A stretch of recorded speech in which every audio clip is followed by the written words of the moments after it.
You wanted the best. You've got the best podcast. The hottest podcast in the world. The Chris Voss Show, the preeminent podcast with guests so smart you may experience serious brain bleed. The CEOs, authors, thought leaders, visionaries, and motivators. Get ready. Strap yourself in. Keep your hands, arms, and legs inside the vehicle at all times, because you're about to go on a monster education roller coaster with your brain.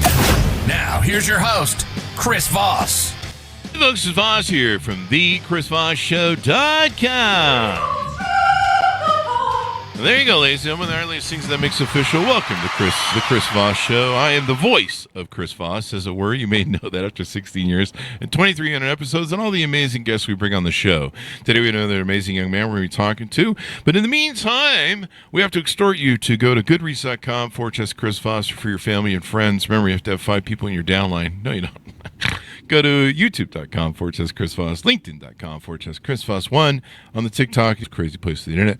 Opinions expressed by guests on the podcast are solely their own and do not necessarily reflect the opinions of the host or the Chris Voss Show. Some guests of the show may be advertising on the podcast, but it is not an endorsement or review of any kind. We've got a young man on the show. We're going to be talking about his company and what he's doing and how he's doing it, and get some advice from him on how to do some of the stuff he does. Kahan is on the show with us today. He's a conflict resolution expert and founder of his company. He has a newly formed platform we'll be discussing that's dedicated to adjudication, mediation, and halachic guidance. I'm not sure I'm pronouncing that. Did I get that right, Avi? Pretty good. There you go. With years of experience navigating high conflict cases, he brings a nuanced approach to dispute resolutions, blending legal insight with deep understanding of interpersonal dynamics. Through his talks, Avi explores the complexities of conflict, offering practical strategies and thought-provoking discussions to help individuals and communities find clarity and resolution. Welcome to the show, sir. How are you? Thank you so much. I'm really excited to be on the show. We're excited to have you as well. Give us your .coms. Where do you want people to find you on the interwebs? So I'm creating a new platform right now, which is vadhadinvahora.com. It's 3 companies mixing together, Vad being one of them, Hadin being another one, Vahora being the third, vadhadinvahora.com. And we're going to have other URLs that are going to connect to those websites soon. There you go. So give us an overview of what you're doing there. So I've been involved in conflict resolution, doing arbitration and mediation for, I would say, close to 15 years. Conflict resolution could be either a business commercial case, usually partnership disputes, 2 partners fighting about their company, or the classic conflict resolution between married couples who are now going through a divorce. And I've been involved in that world for close to 15 years. It has its ups and downs, its exciting parts, its scary parts. And I built a bunch of companies around the conflict resolution, offering services and providing necessary tools that I felt people need when they're dealing with conflict. And now I'm putting together a new company called Vadhadin Vahora, which is more of blogs and information about conflict and with unique ideas of how to resolve conflict and unique tools. What do you hope to do for your clients with the new website? It's a very good question. I think what I'm really hoping is that people should learn how to resolve conflicts themselves. Because where's the fun in that, though? Because the agenda that people have to help other people solve their conflicts, be it lawyers, mediators, judges, arbitrators, sometimes confuse people who are going through the conflict themselves. And when someone's going through conflict, it's usually because they were betrayed. And now you're asking them to trust their lawyer or trust the mediator or trust somebody. And that might not always be the healthiest thing for them. And I'm trying to figure out a system of do-it-yourself conflict almost. Resolve conflict on your own. Have all the tools you need necessary, especially with AI. Have all the tools you need necessary on one website with one platform. There you go. And so people can go to the website. They can see there's 3 different standards of your business. There's family and matrimonial, commercial and business, and information. Is the information, I see there's a do-it-yourself tab on your website. Is that for working on your own conflict with someone else or maybe yourself? First of all, yeah, it would give you tools if you know how to have Should I conflict. buy that car or not? And it's not a joke. There's a way to do it. There's conflict goes back. The first conflict that's discussed is a work that Plato wrote, where Socrates negotiated with himself and learned how to trust the voice in his head that tells him what to do. Which that voice that we have. Which one? The one that says, "Don't drink that beer." It's the seventh one. Okay. So that voice that we negotiate with. My voice is the one that says "kill" all the time. The judge says I can't use that voice anymore. You better know how to negotiate with that voice.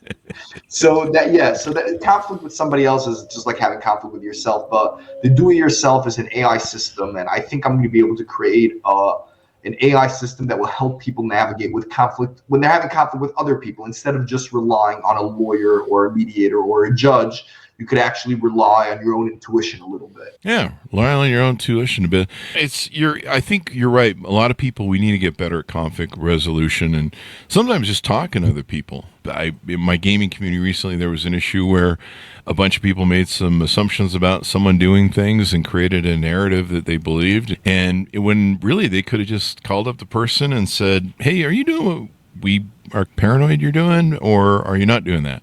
And they would have found out he wasn't doing that. And that was it. A lot of people don't want to conflict. They don't want to, I don't know if confrontation is the right word, but they don't want to get face to face with people. And this is probably a skill we need to learn more of, at how to do conflict resolution before it comes to nuclear war and divorce and having to pay somebody, like you say, to fix your problems. Yeah, so I actually created an AI questionnaire. It has 110 questions that diagnose the individual who's taking the question of how he will deal with conflict. And one of the markers are people who are scared of confrontation and people who are very agreeable. Somebody who generally tends to agree with everybody around them, it's not because they're a good person. It's usually because they're scared of confrontation. And you're able to see how that's dealt and how that plays out during conflict. So we have a pretty cool AI questionnaire that sends you back a book within an hour of basically your conflict story and how you're going to deal with it based on your personality. It's pretty cool. Wow. And the AI just compiles that, huh? Yeah, we basically put together thousands of people who went through conflict, asked them hundreds of questions, and put together an algorithm that allowed to determine how other people, what their personality was and how they dealt with conflict and how it ended up playing out. And we ended up finding about 10 boxes of personalities, and all those individuals' personalities, generally the conflict plays out a certain way.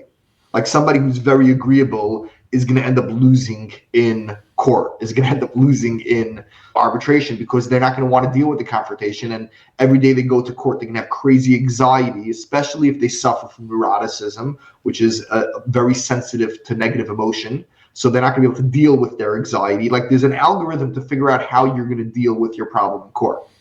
And it's predictable. And so instead of you spending $1 million and fighting for 2-3 years on child custody, like I can tell you what's going to happen if you take this personality assessment, because everybody with personality A ended up having their cases looked like this. Oh, really? Yeah, it's pretty cool. And we collected thousands of court documents, psychological evaluations. I spent 7 years on this, putting this together. It's pretty cool. I charge $750 a test right now. Pretty expensive. But look, it's better than you spending hundreds of thousands of dollars by lawyers, which people do without a blink of an eye. Most definitely. Now, I see there's a client portal and a provider portal. Tell us about what that is and what it means. So that's for all the services. That means if you're opening up a case for arbitration. So we have a system where we'll get you an arbitrator, which means somebody who shares our philosophies, which are on our blogs. Somebody, so you can know who your judge is going to be before. You can know if you're having the judge jury type of judge, or if you could basically pick your judge, right? Again, both sides have to end up agreeing to the personality of the judge they want. Do you want a tough judge? Do you want a nice judge? Somebody who's the judge's bios are available for you, which no other arbitration firm worldwide offers that. You cannot pick your judge in any other arbitration firm. You cannot pick your judge in court. Right? We'll connect you to the judge. You want a male, you want a female. And again, a lot of people sign like prenuptial agreements by us that when they get in conflict, we will arbitrate it. So they pick before the dispute.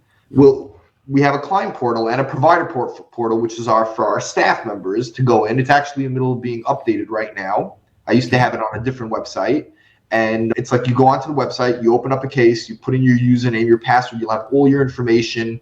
You could buy some books that we put out sometimes, which is case law or previous stories that happen, or let's say this personality assessment test, you want to go back to it, you want to change some of your answers right now. You're less irritable, you want to know how you're going to act out. You're suffering, you found out now you suffer from depression. You want to put that into the personality test and see how you're going to act out. It's a live AI system in your portal.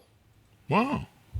That's pretty amazing. And so people can do that, see where they're at. Can I check on people that maybe I want to find out, say I'm dating someone or thinking about marrying somebody, I can check their personality to see what the propensity is for divorce? Is that possible? No, so you should know I do get phone calls. I do get phone calls very often. I do get phone calls very often from people who saying, hey, I heard this people mediated their divorce by you or arbitrated. I want to know how they act out. And it's very difficult how to answer, because when you're arbitrating a divorce or you're mediating a divorce, you see the worst of the person and only the worst of the person. Only because you have a person sharing the worst of their spouse to you. They're not sharing. They're not like, oh, my wife, she was an amazing wife. So you're hearing the worst, and people usually, when people trigger you about your worst, it's probably true, right? Because we all have that. If I would get divorced, what my wife has over me, like she could say, I opened up to her. I told her about my shadows. I told her about the monsters that I hide in my deep hearted closet, right? Hoping that would work. So yeah, you only hear the worst and the true worst about a person. So I don't answer. I'm not sure if I'm doing the right thing or not, but of course I don't answer ever. I've never answered. First of all, it's not good for business. It would never be good for anything to answer. Nobody would trust the system. But you know what? I'm curious if maybe we're supposed to be putting out reports if somebody really acts out disgusting and tyrannical and fraudster and a pathological liar and a psychopath. Maybe the public should be warned. But as of now, no, we don't share anything with anybody. Yeah, or at least tell me on Tinder what's going on with whoever I'm asking out. It'd be great if you could get those profiles. I remember one time, you see, a lot of my divorces, not anymore, but in the beginning, were from the religious community, because the religious Jewish community doesn't like using the court system. So I already had an advantage. No religion likes using the court system. Catholics, Muslims, they all prohibit going to secular court. So you capture that community in arbitration and mediation much more than any other community. And I had a case where a lady came after she was diagnosed with HIV positive in a radical religious community. So that means her husband, who was some spiritual, amazing person, was doing not spiritual, amazing things. And she called us. She said, what do I do? I want to get divorced. I don't know what's going to happen. She called because we have a case management department where we have coaches for people who feel they were abused or something and need to get out of a situation. We told her, just confront him, have a healthy conversation, go to a therapist, get ready. She was scared he was going to beat her. Wow. So we advised her, do it in a public space. Go to a restaurant, take him out to dinner, and then say at dessert, hey, last dinner, this is the last supper.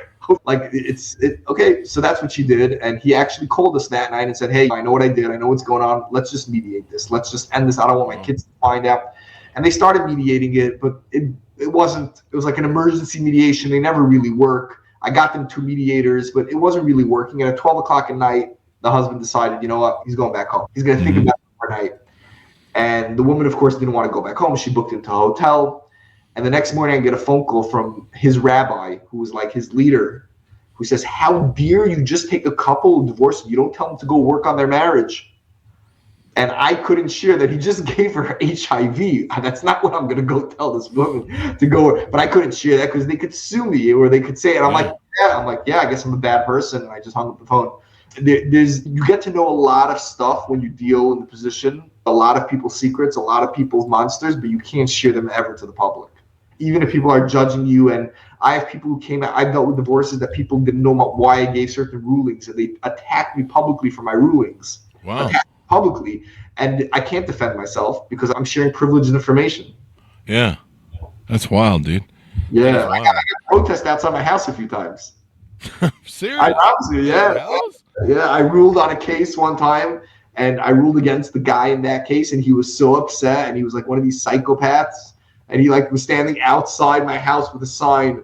You took money, you took bribery to rule against me. Wow, man. Yeah, That's crazy. Some people are interesting. No, like, people don't like losing, especially in a divorce. You don't want to hear you're wrong. Who wants to hear that? Yeah. There you go.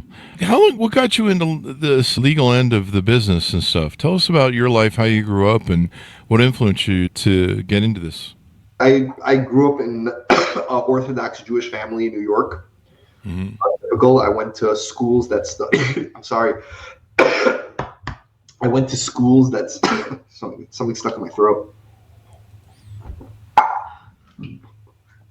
I went to schools that studied Jewish law, and Jewish law focuses a lot about monetary, commercial business disputes and marriage disputes. That's basically all I learned in school and university.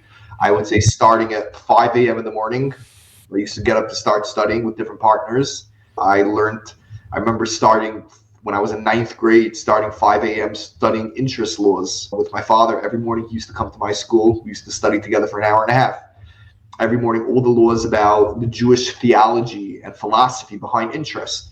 Like all religions prohibit interest, Christianity, Islam, and Judaism. Why? What's going on? How are you supposed to conduct business if you can't pay interest? What are the alternatives? And commercial disputes, two partners each say that this is theirs. Who's believed? What happens when you don't have documentation? Testimony, how do you accept testimony? And I really enjoyed it. I love the philosophy behind it. And when I got married, I went to go intern at other courthouses. I was living then in Israel, and Israel has religious courts. I don't know what's going on. I don't know why I'm getting all emotional. Israel has religious courts, right, that decide disputes based on religion. Divorce, when you can get divorced, when you can't. Child custody based on religion. Abortion laws based on religion. Just like America, court is also influenced by religion. They just hide it from you, and they don't tell you, and they convince you that it's not, but it is. But Israel proclaims it more. They try to be more also a democracy. They don't want to be like the rest of the Middle East, which only runs their courthouses on religion. Like in Iran, Sharia law governs all the courthouses. Yeah. In America and in Canada and in more democratic countries, we make believe religion doesn't, but it's also really it's Christianity, it's Islam, it's Judaism. It's those three religions that inspire our philosophy on law. And I love the topic. And the courthouses, I don't think America figured out how to create law. I'm sorry. I think they answered the game. You see what type of fights we're having in our country, so we can't say we figured it out yet. But law keeps the fabric of society together. It really does. Yeah, really and does. a good system really helps people. It helps you live a life of trust, of not people taking advantage of you, of predators getting caught from stealing and doing fraud. And based on philosophy, like I see court cases where I see the judges' biases to their philosophy, and I'm like, dude, I don't think you understand it properly. Like, you're missing the boat. Do you go after someone for inflating his assets to make it look more valuable to get a loan? That's a philosophical idea. The bank says I didn't lose money, but do you say what's a lesson for further people? These are real deep philosophical questions, and I love using these philosophical theories to help people resolve their conflicts. Definitely. There you go. And so now you're in this business, and what made you create this website? Like, what was the proponent where there's got to be maybe a better way? So I went through something interesting 2-3 years ago. So 2-3 years ago, I came up with an idea. Really 5 years ago, I came up with an idea that I was watching the judges send cases of child custody to therapists for evaluations. Oh, wow. And I went to study the therapist, how they study in school to do evaluations. And I went to ask the judges that I met, that I got to know, that heard of me and what I was doing, that was sending cases to me. I asked them, like, what do they want to see in the evaluation? And it wasn't the same thing. What the therapists were providing was not what the judges wanted to see. So I decided to open up my own mental health clinic to be able to provide evaluations. And it took a while to open up. It's very complicated how to open up a Medicaid government reimbursed clinic. And I opened it up under a first cousin of mine, friend, under his name. He was the investor. He raised the money for me. We needed to raise a lot of money. We had to buy a property. It was very complicated. And we got in a dispute, myself and my partner, and he stole my company from me. Oh, no. Yeah. He stole my clinic from me, and it was my fault. I didn't have my documentation in order because I so trusted him. He was my best friend. He was my cousin. Wow. Sometimes it's those people who come at you. Yeah. I learned valuable lessons from this one that you can't trust. You have Oil to and family, money and water, oil and family, money and friends, money and family, oil yes. and water. So once I saw that, I decided, you know what, I'm just going to rebuild it back on one platform and build my referral services to other clinics for now. And I'm in litigation over my clinic trying to get it back. I'm in litigation right now. I don't know if I'm going to win. I'm in arbitration by another set of arbitrators, and I'm watching their faces because I know how arbitrators think. And I know if I was them, what I would be thinking. And the odds aren't good. My family member's in possession, and I don't have documentation. So the odds aren't in my favor, but I think there's a chance that they're going to do enough research and they're going to see that it's my company. But that's what they say. I know the feeling of submitting to arbitration. It's not fun. Yeah, because you kind of lose some control, but lose all the control.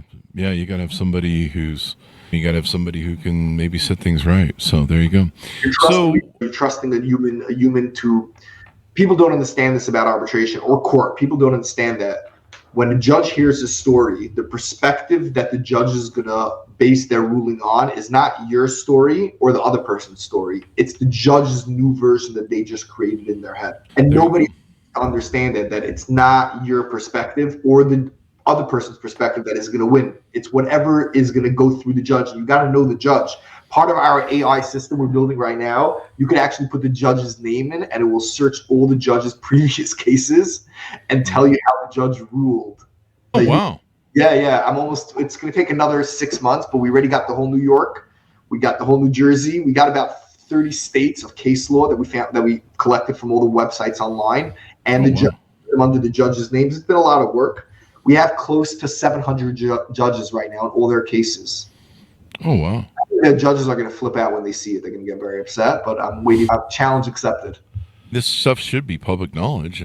Figure out what people go to court. As a kid, I used to sit in court and just watch cases and watch the judges. That's how I got to know. I used to go to the courthouse, the room, like I go to a Judge Judy show daily. That's what I used to do on my vacation. I used to take the bus for my parents. Your vacation days. Yeah, I loved it.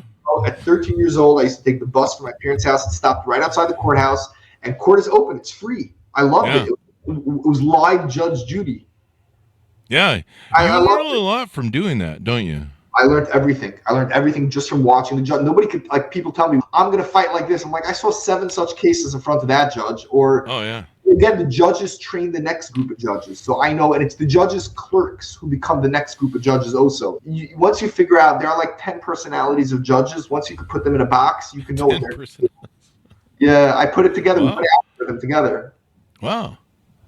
That is wild. Yeah. That is wild that you can break it down like that, but I guess there are personality traits to people and the way they behave, and the FBI, of course, does a makeup of people's MO and personality, and it's very hard to find your personality. It's very hard.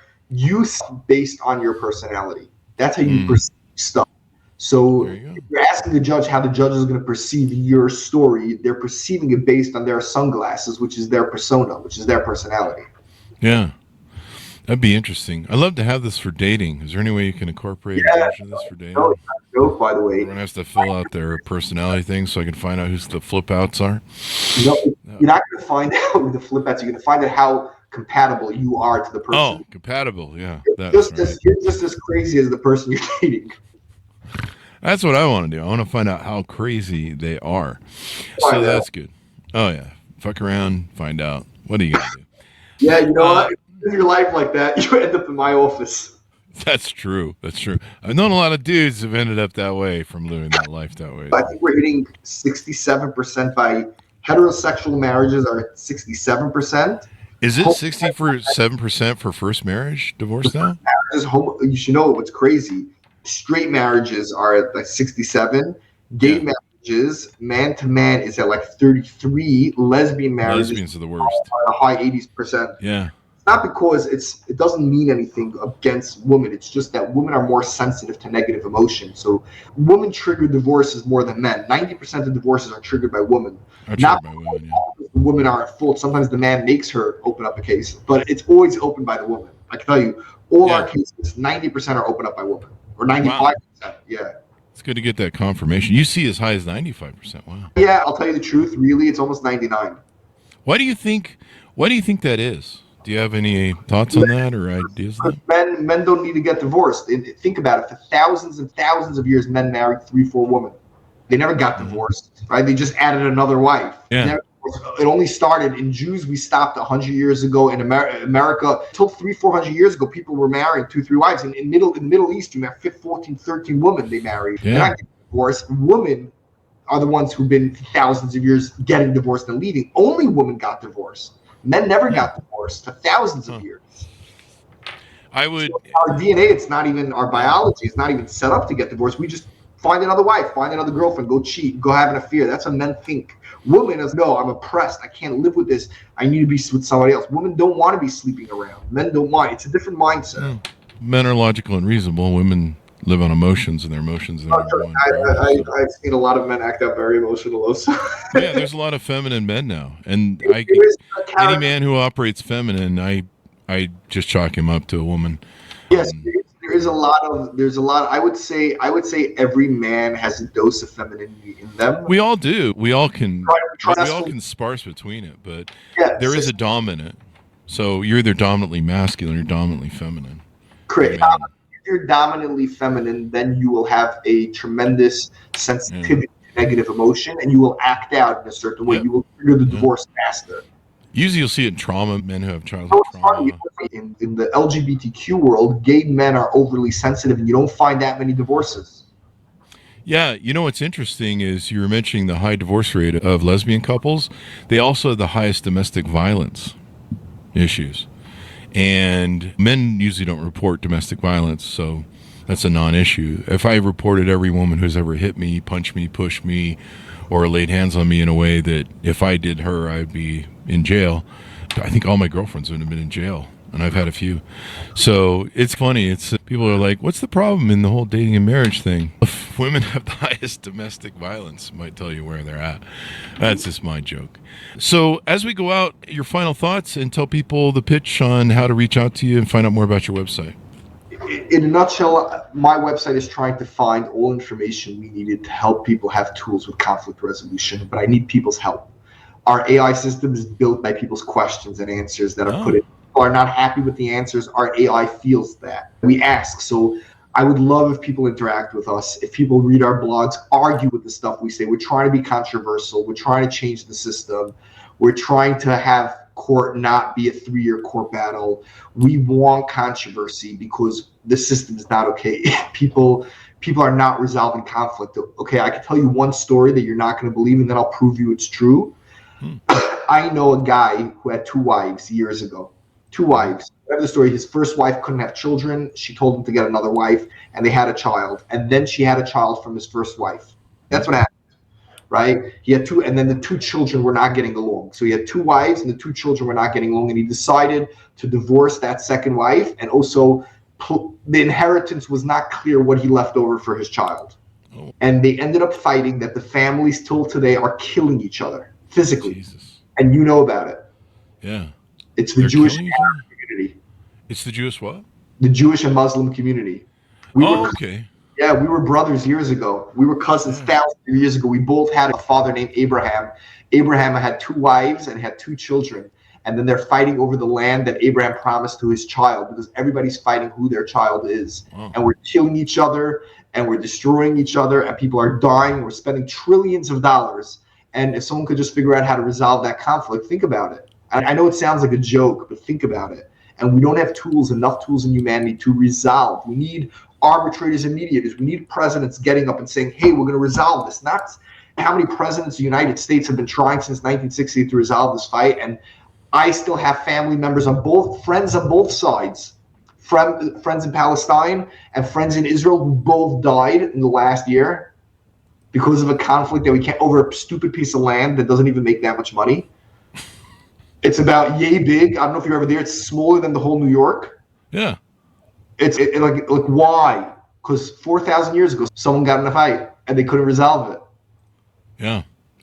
So I'm a big fan. I want humanity to realize we got to learn how to resolve conflicts. Everybody, start sharing your opinions. Don't be shy with your opinions. Let's create new opinions that could allow humanity to get along together. We're not getting along. It's terrible. I know it's fun to bash each side, and I love doing it also because that's part of conflict. You have to be proud of your opinion. But at the end of the day, we need to create a new opinion that we could all live together with. It's not going to work. It's not like I'm a Jewish person. I walk in the street in New York City, I'm afraid.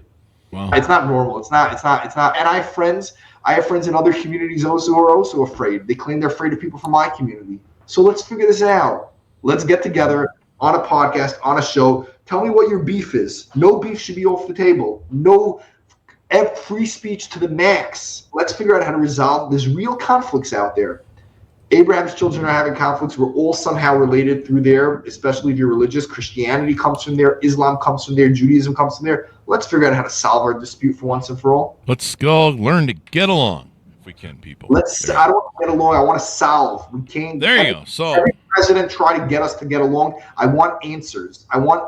Not, oh, let's get along. You be nice. You give 10 feet of land. You give 50 feet. You give water. You give.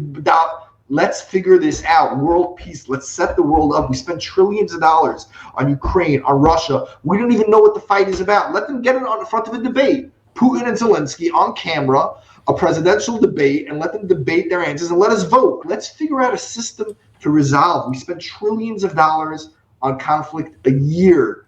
It's a waste of our taxpayer money. It's a way of our emotions. We can't grow without it. The world could be the coolest place if we learn how to resolve conflict. There you go. Give us the .com one more time as we go out. Vadhadin Vahora, VAADHADIN VHORAAH.com. Right now, you can also Google hadin.org, HADN.org, and you will get the information. And that's my website. There you go. Thank you very much for coming to the show. We really appreciate it. Thank you very much for having me. Thank you, and thanks to our audience for tuning in. Go to goodreads.com/Chris Voss, LinkedIn.com/Chris Voss, the TikTok, all those crazy places on the internet. Be good to each other. Stay safe. We'll see you next time. And that should have us out. Great show.